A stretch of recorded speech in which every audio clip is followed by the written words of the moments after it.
Welcome to Relationship Growth, the podcast that teaches you the skills to keep a healthy relationship. Finding love is one thing, keeping it alive is another. Whether you want to bring the spark back or you're looking for that partner you can build a lifelong bond with, this show is for you. Here you'll learn to communicate the real thing, lead your relationship, and build long-term love without losing your identity or independence. I'm your host, Lilly Rachels, and I'll show you how to create a relationship you don't just stay in, you grow in. Welcome back to Relationship Growth.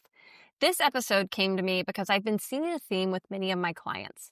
They're doing everything right on paper, but emotionally they feel disconnected from their partner. They're showing up, they're productive, they're dependable, but inside they're overwhelmed, anxious, and numb. And this is what I call high-functioning survival. Just like someone is a high-functioning alcoholic, meaning they clearly have a problem with alcohol. Alcohol isn't doing anything good for their life, but they're still able to check the boxes. When we're in high-functioning survival, it's when your nervous system is stuck in a state of activation, but you learned how to operate through it. Maybe you look calm, but your body's bracing for impact. And in relationships, that state of constant activation quietly erodes connection, intimacy, and peace. So if you've ever felt distant from your partner, like you've struggled to relax, even when you're in an environment where you should be able to, maybe you're sitting on the sofa next to them at night or lying in bed with them, and you're finding yourself in a more of a controlling state than trying to connect, this episode is for you. Now, before we dive in, I created something special. My free guide, Get Out of the Roommate Rut. The first 50 people to download it get it completely free. You can do that by commenting the word pumpkin on any of my Instagram posts or find the link in the show notes. So what is high-functioning survival? High-functioning survival means your body is operating from a survival state, but you've become so good at it, you don't even realize that you're stuck there. Like this is your baseline. It feels normal to you. Like I said, it's like being a high-functioning alcoholic. You appear fine, capable, even thriving on the surface, but internally, you're in a constant state of tension and overwhelm. So here are some things you may notice if you're living in this high-functioning survival state. You might be hyper alert. So you're constantly like scanning your environment. You're on edge. I had a client describe this to me once as he would be making a cup of coffee. And then someone would say his name and he would whip his head around like it was an emergency, like it was like DEFCON 3, like something was wrong, when in reality, it was just his kid saying his name. He was just hearing dad or his name from his wife.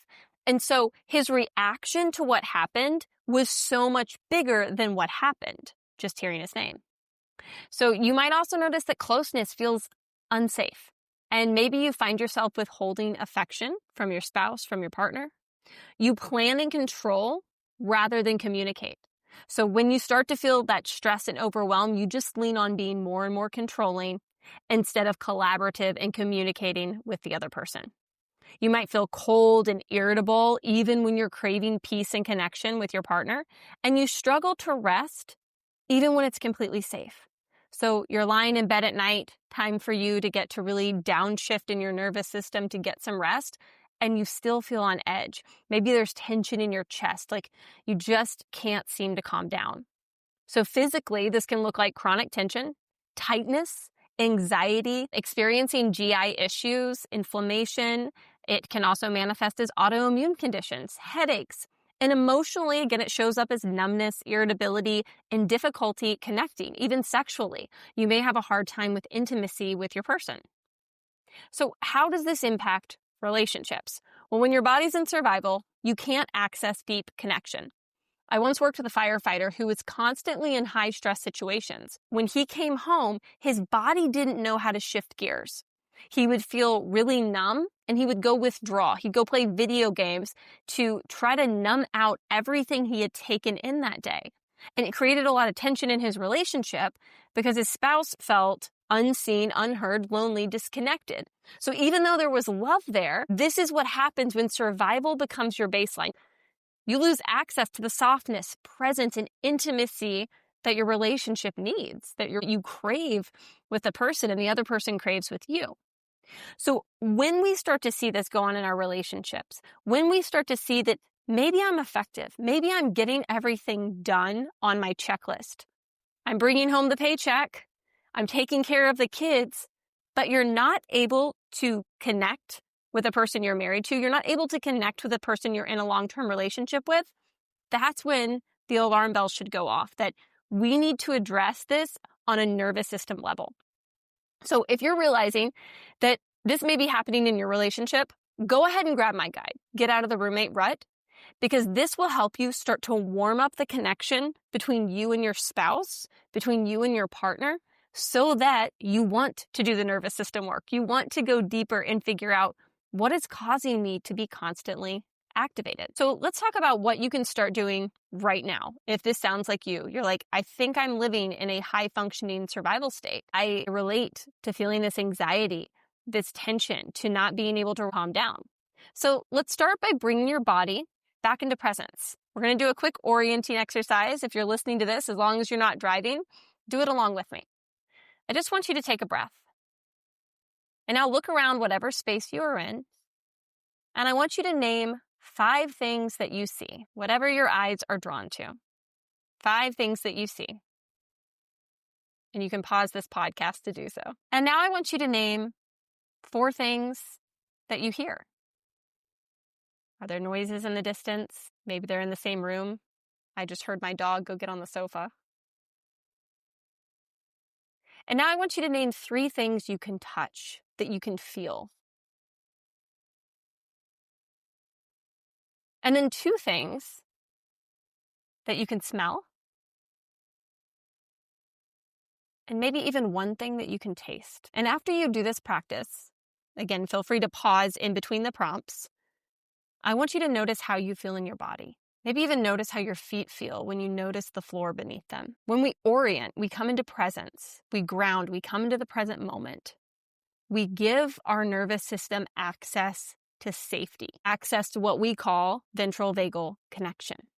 And that is where intimacy is built. That is where connection grows. So this simple practice helps your nervous system shift out of high alert and back into connection. And in my work with clients, we build your capacity to stay in safety, not just intellectually, not just in your mind. We're not just talking mindset work here, but somatically in your body, so you feel that downshift. And then we explore what's causing the activation, and we teach the body how to trust again, so connection becomes possible. Because I want you to be able to build that deep intimacy with your partner. I want you to be able to connect deeply when you come home from work, or when you have time off, or when you get to rest at the end of the day and not be in that state of hyper arousal. So when your nervous system is stuck in activation, love can't fully land. You can't feel close to your partner when your body is braced for danger. Connection begins with safety, and safety begins in your body, not in your mind. So if you're ready to start rebuilding connection from the inside out, start with downloading the Get Out of the Roommate Rut Guide. That will give you some tools to come into presence and simple tools to start warming up the connection with your partner. And if you're ready for some deeper work to see, where is this activation coming from? Why am I feeling this anxiety in the first place? Email me, support@lillyrachels.com. It will be in the show notes. I would love to help you. I would love to work with your nervous system and get you back to a place where your relationship can grow and you can experience deep love and connection again. Thank you for listening to Relationship Growth. If you enjoyed this episode and you're a fan of the show, please subscribe and leave us a review. If you'd like to connect, you can join me over on Substack or follow me on Instagram @LillyRachels. Let's build love that grows.